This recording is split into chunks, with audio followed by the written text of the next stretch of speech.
करण्यात आलेल्या मुख्यमंत्री तीर्थदर्शन योजनेतून जिल्ह्यातील 770 ज्येष्ठ नागरिकांना अयोध्या येथे प्रभू श्रीराम मंदिराचं दर्शन घडवण्यात आलेले आहे।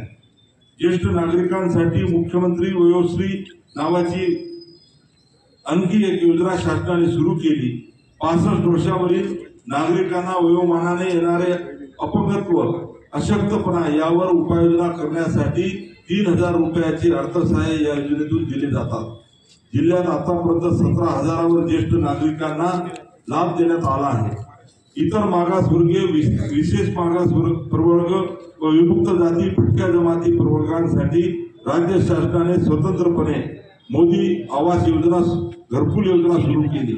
या योजनेतून जिल्ह्यामध्ये 29,999 घरे बांधली जात आहे। बांधकाम मंडळाच्या वतीनं कामगारांसाठी विविध योजना राबविल्या जातात। या कल्याणकारी योजनेअंतर्गत 37,000 कामगारांना 38 कोटी 32 लक्ष रुपयाच्या लाभाचे वितरण करण्यात आलेले आहे। 7,274 कामगारांना सुरक्षा व अत्यावश्यक संच, तर 26,000 कामगारांना गृहोपयोगी वस्तू संचाचे वितरण करण्यात आलेले आहे। सर्वसामान्य नागरिकांचा उपचार फार मोठ्या प्रमाणात खर्च होतो। या खर्चातून दिलासा देण्यासाठी महात्मा ज्योतिबा फुले जन आरोग्य व केंद्र शासनाची आयुष्यमान भारत प्रधानमंत्री जन आरोग्य योजना संयुक्तपणे राबवण्यात येत आहे।